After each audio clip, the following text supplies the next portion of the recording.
الحمد لله نحمده ونستعينه ونستغفره ونعوذ بالله من شرور أنفسنا ومن سيئات أعمالنا من يهده الله فلا مضل له ومن يضلله فلا هادي له وأشهد أن لا إله إلا الله وحده لا شريك له وأشهد أن محمدا عبده ورسوله يا أيها الذين آمنوا اتقوا الله حق تقاته ولا تموتن إلا وأنتم مسلمون يا أيها الناس اتقوا ربكم الذي خلقكم من نفس واحدة وخلق منها زوجها وبث منهما رجالا كثيرا ونساء واتقوا الله الذي تساءلون به والأرحام إن الله كان عليكم رقيبا يا أيها الذين آمنوا اتقوا الله وقولوا قولا سديدا يصلح لكم أعمالكم ويغفر لكم ذنوبكم ومن يطع الله ورسوله فقد فاز فوزا عظيما أما بعد فإن خير الحديث كتاب الله وخير الهدي هدي محمد صلى الله عليه وسلم وشر الأمور محدثاتها وكل محدثة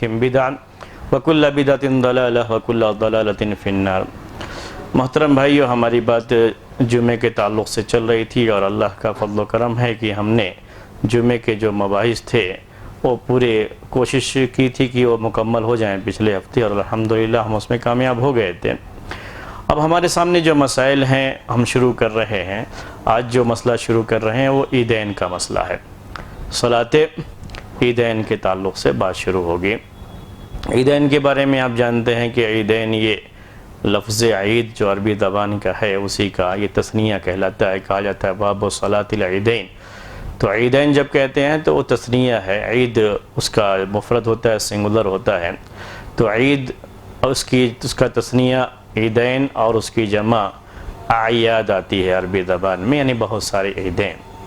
تو ہندوستان کے لوگ بہت ساری عیدیں مناتے ہیں، تو اس لیے کہا جاتا ہے اعیاد الہندی، ہندوستان کی عیدیں۔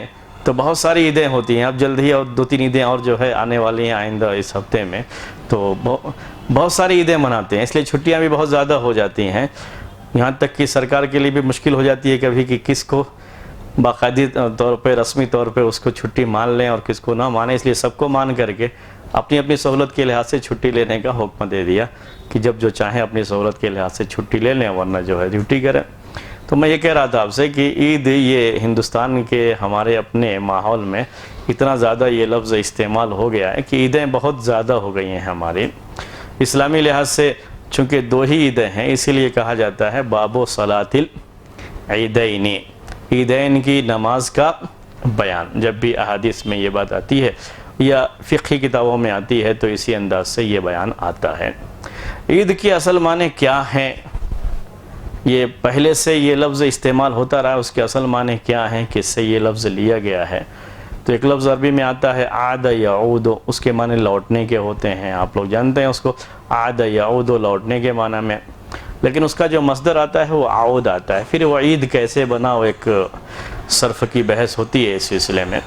تو اس لفظ سے جب اس کو مانتے ہیں تو اس کے معنی ہوتے ہیں لوٹنے کے، عاد یعود کے معنی ہوتے ہیں لوٹنے کے۔ تو یہ چونکہ عید یا کہہ لیجئے یہ موقع انسان کی زندگی میں بار بار لوٹ کر آتا ہے، اس لیے اسے عید کہا جاتا ہے کہ یہ موقع بار بار لوٹ کر کے آتا ہے۔ یعنی اس سال آپ نے عید کی نماز پڑھی، عید الفطر اور عید الاضحیٰ، پھر آئندہ سال بھی، پھر اس کے بعد بھی، تو ہر سال لوٹ کر کے آتا ہے، اس لیے اسے عید کہا جاتا ہے۔ اور اسی لحاظ سے جتنی بھی عیدیں ہیں دنیا کے اندر وہ سب چونکہ لوٹ کر کے ہر سال آتی رہتی ہیں تو سب کو عید کہا جاتا ہے اسی معنی کا اعتبار کر کے۔ لیکن میں یہ سمجھتا ہوں کہ اگر اسی لحاظ سے عید کہنا شروع کیا جائے تو شاید ہی کوئی مہینہ ایسا ہے سال کا جو لوٹ کر کے نہیں آتا، وہ تو ہر سال آتا ہی ہے لوٹ کر کے۔ ایسے ہی مہینے کی تاریخیں بھی ہر سال لوٹ کر کے آتی ہی رہتی ہیں۔ صرف لوٹ کر کے آنے کے لحاظ سے، بار بار آنے کے لحاظ سے ہی اگر یہ لفظ ہو تو صرف اس کے لحاظ سے اگر شمار کریں گے تو پھر ہمیشہ ہر چیز، یعنی کہیے کہ ہر دن، اب ہم آج جو ہے ہفتے کا دن ہے تو پھر آئندہ ہفتے لوٹ کر کے آئے گا یہ ہفتے کا دن، تو ہفتے کا دن روز کیا ہو گیا، یہ عید کا دن ہو گیا۔ کل جمعہ تھا، پھر لوٹ کر کے جمعے کا دن آئے گا۔ اب کل اتوار ہے، پھر آئندہ ہفتے لوٹ کر کے اتوار کا دن آئے گا۔ تو لوٹ کر کے آنے کے بعد تو یہ ہر چیز پر صادق آتی ہے، اور اس کے لحاظ سے ہر چیز کو پھر کہا جا سکتا ہے کہ وہ عید ہو گئی ہمارے لیے۔ تو لوٹنے کے ساتھ ساتھ جو دوسرا لفظ اس کے لیے استعمال کیا جاتا ہے وہ یہ ہے کہ کہ لوٹنے کے ساتھ ساتھ خوشی کا اس میں تصور ہوتا ہے، ایک خوشی لے کر کے وہ لوٹتا ہے تو اسے عید کہا جاتا ہے۔ تو عید کا لفظ عربوں کے یہاں اسی کے لیے استعمال رہا کہ خوشی کے ساتھ کوئی دن لوٹ کر کے آتا رہے تو اسے عید کہا جاتا ہے۔ اسی لحاظ سے آج آپ دیکھتے ہیں کہ عید و میلاد المسیح کہتے ہیں، کرسمس جسے کہا جاتا ہے، عربی میں اسے عید و میلاد المسیح کہتے ہیں، یعنی مسیح علیہ السلام کے پیدائش کی عید، یعنی ان کے وہ پیدا ہونے کا جو دن ہے، اسی کے لحاظ سے عربی میں وہ لفظ بنایا گیا ہے، کیونکہ عید کا لفظ جو بار بار لوٹ کر کے آئے اور خوشی ساتھ میں لے کر کے آئے تو اس کے لیے استعمال کیا جاتا ہے۔ تو یہ نصارہ کی جو عید ہوتی ہے اس کے لحاظ سے اس کو عربی میں ایسے ہی استعمال کرتے ہیں، یعنی آج کی عربی میں اس کو ایسے ہی کہا جاتا ہے، عید و میلاد المسیح۔ ابھی جو یہاں کے لوگ، ہندوستان کے لوگ جو عید منا رہے ہیں، آپ سن رہے ہیں آج کل عید و میلاد النبی، تو یہ بھی اسی سے جڑا ہوا ہے، یعنی عربی زبان کے اسی لفظ کے لحاظ سے عید کا لفظ اس کے لیے استعمال کیا جاتا ہے۔ بعض مرتبہ لوگ اعتراض کرتے ہیں اس کے لیے عید کا لفظ استعمال کر لے، عید نہیں، عید کا جو لفظی معنی ہے جس کو ہم کہتے ہیں عربی زبان کے لحاظ سے معنی، جس میں لوٹ کر کے آنے اور ساتھ میں خوشی کا ایک تصور لے کر کے جو چیز آتی ہے بار بار لوٹ کر کے، اسے عید کہا جاتا ہے۔ اسی لیے جو یہاں کے یعنی ہندو مذہب کی جو بہت سارے تہوار ہیں، عربی میں اس کے لیے بھی عید کا لفظ ہی استعمال کیا جاتا ہے، تو کہا جاتا ہے اس کے لیے سے عید الالوان، ہولی کو عربی میں عید الالوان کہتے ہیں۔ اسی طریقے سے جو ان کے یہاں عید ہے دیوالی جسے کہتے ہیں، تو دیوالی کو عربی میں کہتے ہیں عید الانوار، یعنی روشنی کی عید ہے، تو دیوالی کے لیے یہ لفظ استعمال کرتے ہیں۔ تو عربی میں وہ عید کا لفظ سب کے لیے استعمال کرتے ہیں، تو کبھی کوئی یہ نہ سمجھے کہ ہاں یہ عید تو بالکل اسلامی لفظ ہے اور اس کو کیسے دوسروں کے لیے استعمال کر لیا گیا، ویسا نہیں ہے۔ یہ عربی زبان کا عید ایک لفظ ہے جو اس معنی کے لیے عربی میں استعمال ہوتا ہے، اسی لیے ان تمام چیزوں کے لیے عید کا لفظ استعمال کیا جاتا ہے۔ کبھی یہ نہیں کہنا چاہیے کہ ہم کو یہ لفظ استعمال نہیں کرنا چاہیے، کیونکہ یہ معاملہ ہمارے اور تمہارے کا نہیں ہے، بلکہ یہ زبان کا ہے، اور زبان کے لحاظ سے عید کے اندر یہ معنی ہے کہ جو چیز لوٹ کر کے آتی ہو، بار بار آ رہی ہو، اور اس کے ساتھ ایک خوشی کا تصور بھی ہو، تو اسے عید کہا جاتا ہے۔ تو مسلمانوں کے لیے سال میں یہ 2 ہی دن رکھا گیا ہے، حالانکہ جمعے کے دن کو بھی عید کہا گیا ہے، لیکن جب یہ بات کہی جاتی ہے نماز کی یا عید کے مسائل کی، تو اس میں جمعے کو شمار نہیں کیا جاتا ہے، کیونکہ جو ایک خوشی کے ساتھ خوشی کے تصور کے ساتھ جو بار بار لوٹ کر کے آنے والی عیدیں ہیں، یہ 2 ہی ہیں، وہ ہیں عید الفطر اور عید الاضحیٰ، اس لیے اس کے مسائل پیش کیے جاتے ہیں۔ عام طریقے سے آپ نے یہ سنا ہے عید الفطر کے تعلق سے اور عید الاضحیٰ کے تعلق سے کہ اس دن غسل کرنا کا حکم کیا ہے؟ مستحب ہے، سنا ہے نہیں؟ عام طریقے سے یہ بات کہی جاتی ہے کہ اس کے جو آداب میں پیش کرتے ہیں اس میں سے یہ بھی ہے کہ اس دن غسل کرنا مستحب ہے، لیکن یہ تعجب ہوتا ہے کہ حدیث ایک ہے غسل کرنے کے تعلق سے اس دن، لیکن وہ ایک ضعیف حدیث ہے، اور کسی بھی حدیث میں جمعے کے بارے میں اتنی ساری احادیث ہیں غسل کے تعلق سے، اور عیدین کے تعلق سے کسی حدیث میں بھی اس کا تذکرہ نہیں آتا ہے۔ حدیث میں تذکرہ آیا بھی ہے تو وہ روایت کیسی ہے؟ ضعیف ہے، اس کے غسل کے تعلق سے جو بیان آیا ہے وہ روایت جو ہے ضعیف ہے، اور روایتوں میں اس کا تذکرہ، احادیث میں اس کا تذکرہ نہیں ملتا ہے کہ جمعے کے دن غسل کرنا اس کا حکم کیا، یعنی ہم حکم کے تعلق سے اگر بات کریں تو اس کے تعلق سے، ورنہ صرف تذکرہ اگر آ جاتا تو مستحب ہونے کی بات کہی جاتی، یا حکم آتا تو پھر جو ہے واجب ہونے کی بات کہی جاتی، تو یہ چیزیں تو بعد میں آتی ہیں۔ پہلے یہ کہ کوئی صحیح حدیث اس معنی کی موجود نہیں ہے جو یہ بتاتی ہو کہ اللہ کے رسول صلی اللہ علیہ وسلم عید کے دن غسل کا بہت زیادہ اہتمام کرتے رہے ہوں یا صحابہ کرام کو اس کا حکم دیتے رہے ہوں، لیکن یہ بات لوگوں میں مشہور ہے کہ جمعے کے دن عید کے دن غسل کرنا مستحب ہے۔ ہم کیا دلیل لے سکتے ہیں اس کی، بولیے آپ خود سوچ کر کے۔ جی جی ہاں، جس معنی میں جمعے کا غسل ہے اگر ہم اس لحاظ سے سوچیں گے تو اسی معنی میں عید کا غسل بھی آئے گا، اگرچہ کی روایتوں میں تذکرہ نہیں ہے۔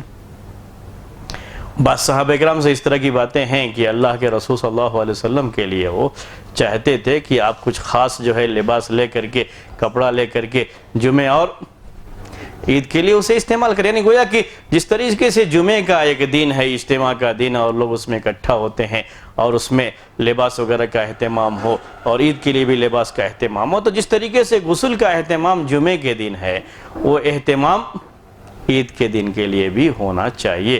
وہ احادیث ہم کو یہ بتاتی ہیں، اگرچہ کہ عید کے تعلق سے خاص حدیثیں موجود نہیں ہیں۔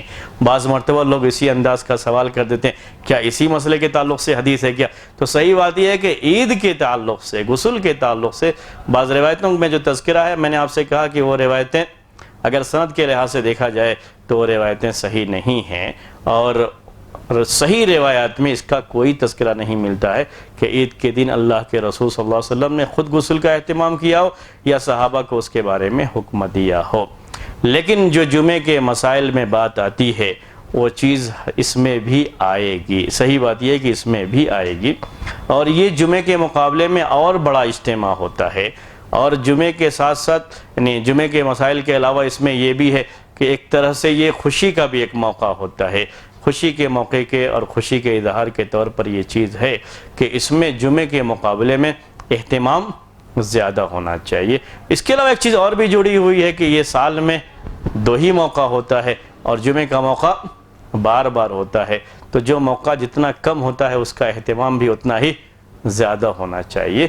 تو وہ حالات اور عید کی جو مناسبت ہے، یہ مناسبت بتاتی ہے کہ اس دن غسل کرنا مستحب ہونا چاہیے، نہیں جمعے کے مسئلے کو سامنے رکھتے ہوئے، ورنہ کوئی یہ نہ کہے کہ جب حدیث میں کوئی بات نہیں ہوئی تو استحباب کا حکم بھی ایک شرعی حکم ہے، مکلف کے جو احکام ہے اس میں سے ایک حکم ہوتا ہے، یہ مستحب کہا جاتا ہے، لیکن بہرحال یہ حکم جمعے کے مسائل سے ثابت ہوتا ہے، یہ کہا جا سکتا ہے۔ اگر میں آپ میں سے کسی سے کہوں کہ جس دن آپ کی شادی ہے اس دن غسل کرنا آپ کا کیا حکم ہے، حدیث سے ثابت کرو اس کو، تو شاید ہی ہاں اس دن کیا ہے، غسل کرنا ہے نہیں کرنا، کیا کوئی ثابت کر سکتے ہیں؟ اس کو نہیں ثابت کر سکتے، لیکن ہر کوئی اہتمام کرتا ہے نہیں کرتا ہے اس دن غسل کرنے کا کرنا۔ اپنی شادی چھوڑو، دوسروں کی شادی میں جانا تب بھی غسل کر کے جاتے ہیں، اہتمام کر کے جاتے ہیں پورے طریقے سے۔ تو کیا جب جو بھی اجتماع کی چیزیں ہوتی ہیں اس طرح کی، یہ خود ایک فطری چیز ہے، انسان کی طبعی چیز ہے کہ اس میں اس کو صفائی کا اور دوسری چیزوں کا خیال کر کے ہی جانا ہوتا ہے۔ عید کا موقع ہے تو بہرحال اس کو صفائی اور اس کا خیال کر کے ہی جانا چاہیے، تاہم ہم وجوب کی بات نہیں کہہ سکتے، چونکہ اس سلسلے میں وجوب ثابت کرنے کے لیے کوئی حدیث موجود نہیں ہے، کوئی اس طرح کا حکم نہیں ہے، اس لیے عیدین کے مسئلے میں غسل کے تعلق سے وجوب کی بات نہیں کہی جا سکتی، اگرچہ کہ بعض لوگوں نے جمعے کے دن غسل کے تعلق سے یہ بات کہی ہے، لیکن عیدین کے مسئلے میں یہ بات نہیں کہی جا سکتی۔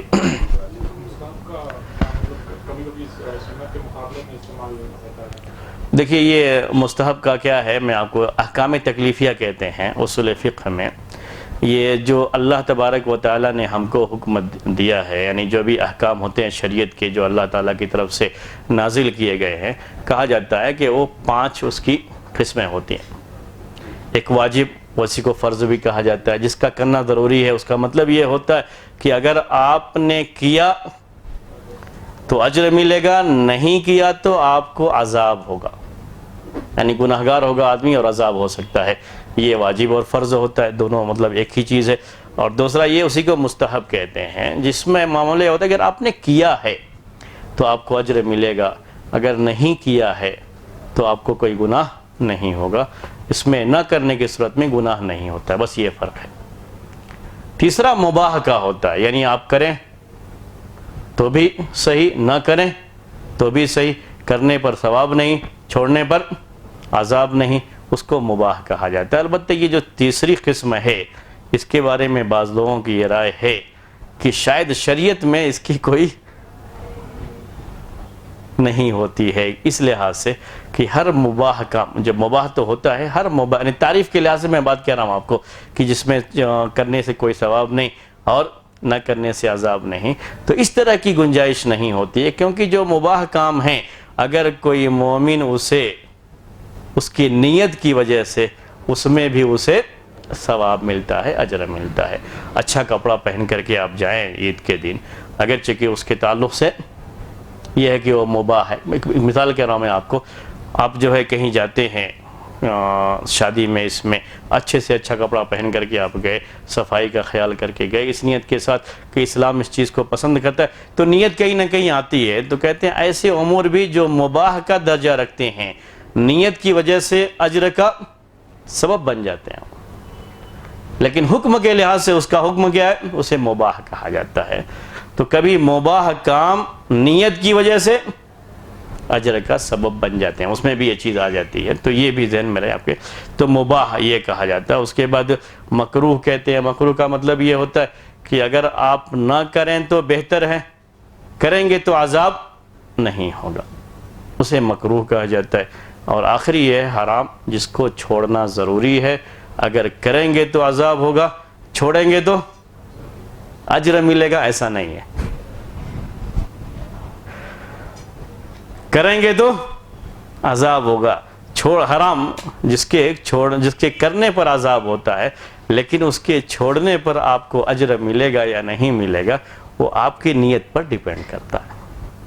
یعنی وہ بھی جیسے میں نے آپ کو مستحب کی بات بتائی تھی نا، اس میں یعنی مباح کی بات، تو مباح کبھی ثواب کا بھی سبب بن جاتا ہے، نیت کے اوپر وہ چیز ڈیپینڈ ہوتی ہے۔ چھوڑنا بھی ایسے ہی ہے، کبھی چھوڑنا اجر کا سبب بن جاتا ہے، بلکہ اللہ تعالیٰ کو جو بہت پسند ہے اس میں وہ داخل ہو جاتا ہے۔ آدمی اگر اللہ تعالیٰ کے خوف سے کوئی چیز چھوڑ دیتا ہے، گناہ کا کوئی کام اللہ تعالیٰ کے خوف سے چھوڑ دے، یہی نیت کا فرق ہوتا ہے، تو وہاں وہ اجر کا سبب بنتا ہے، بلکہ اللہ تعالیٰ کو وہ چیز بہت زیادہ پسند ہو جاتی ہے۔ وہ آپ 3 لوگوں کا قصہ گار والا جانتے ہیں، اس میں سے ایک آدمی وہی جو صرف چھوڑا ہے، کام نہیں کیا ہے، بلکہ ایک غلط عمل کو چھوڑ دیا ہے، اس نے سارے وسائل فراہم ہونے کے باوجود بھی اس نے چھوڑ دیا، اللہ تعالیٰ کا خوف جو ہے ذہن میں رکھ کر کے، تو ایسے موقع پر ہی اس میں ثواب ملتا ہے چھوڑنے پر، ورنہ صرف چھوڑنے پہ ثواب نہیں ملتا ہے۔ اب آپ میں سے کسی نے بھی چوری نہیں کی ہے تو چوری نہ کرنے کا اس کو ثواب ملے گا؟ نہیں۔ کب ملتا ہے ثواب چوری نہ کرنے کا؟ جب پورے طریقے سے موقع تھا آپ کو چوری کرنے کا، اور بالکل پہنچ کر کے بالکل چوری کرنے کے ارادے سے اٹھا لیے تھے، جیب میں رکھنا تھا، اللہ تعالیٰ کا خوف آ گیا تو آپ نے رکھ دیا، چھوڑ دیا، چلے آئے، تو ایسے جو ہے چوری چھوڑنے پر اس کو ثواب ملتا ہے۔ جو اللہ تعالیٰ کے خوف سے کسی گناہ کو چھوڑ دیتا ہے، سارے اسباب مہیا ہونے کے باوجود بھی، تو اس موقع پر اس کو ثواب ملتا ہے۔ جی، دوسری اصل میں دلیل کی جو بہت ساری قسمیں ہیں کہ دلیل کیسے لی جاتی ہے، تو دلیل ایک تو یہ ہے کہ قرآن یا حدیث میں کوئی صریح نص موجود ہے تو اس سے دلیل لی جاتی ہے، کوئی آیت ہے، کوئی حدیث ہے۔ دوسری یہ ہے کہ کہیں اشارہ موجود ہے، صراحت کے ساتھ تو نہیں لیکن اشارہ کچھ ملتا ہے اس طرح کا، اس سے دلیل لی جاتی ہے۔ کبھی اسی کے مشابہ کچھ احکام ہوتے ہیں، اس کو سامنے رکھ کر کے دلیل لی جاتی ہے۔ تو ہم عید کے مسئلے میں جو دلیل لے رہے ہیں وہ اسی کے مشابہت رکھنے والا جو مسئلہ ہے اس کے لحاظ سے دلیل لے رہے ہیں، تو اس لحاظ سے دلیل جو بن سکتی ہے وہ صرف کس حد تک بن سکتی ہے؟ استحباب کی حد تک بن سکتی ہے، اس سے زائد نہیں جا سکتی یہ چیز۔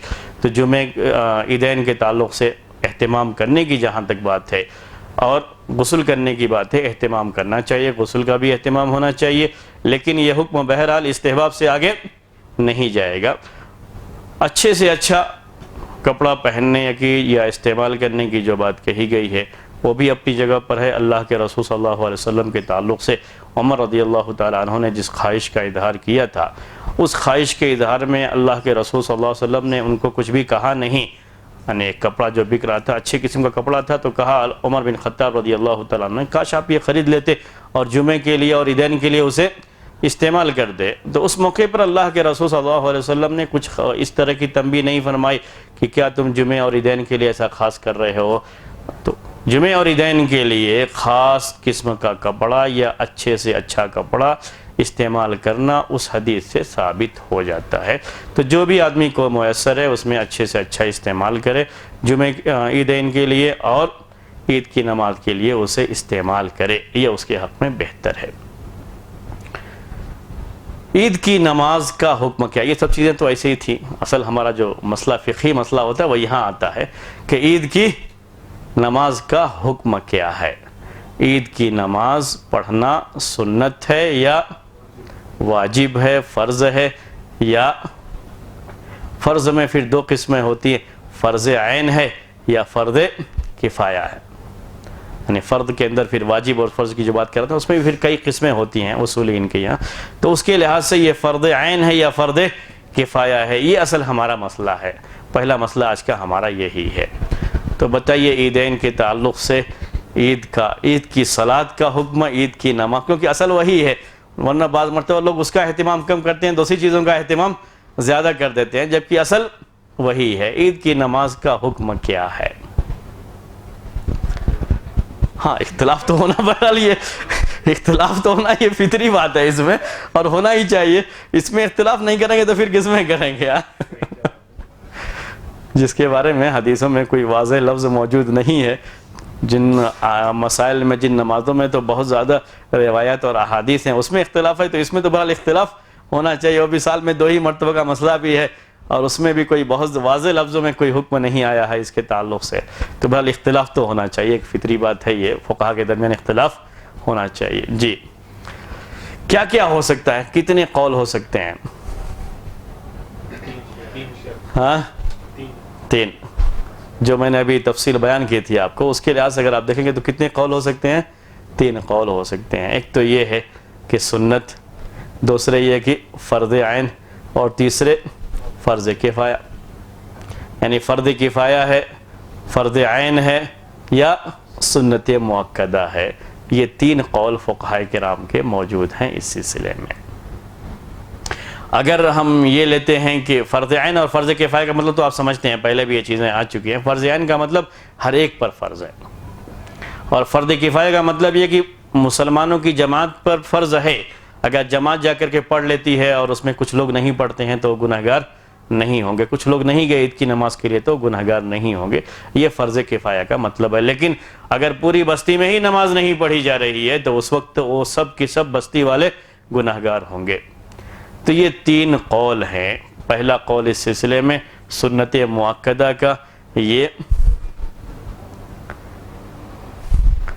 مالکیہ اور شوافی کا قول ہے، یعنی امام مالک رحمۃ اللہ علیہ اور امام شافعی رحمۃ اللہ علیہ کا اور ان کے ماننے والوں کا یہ قول ہے کہ یہ سنت مؤکدہ ہے.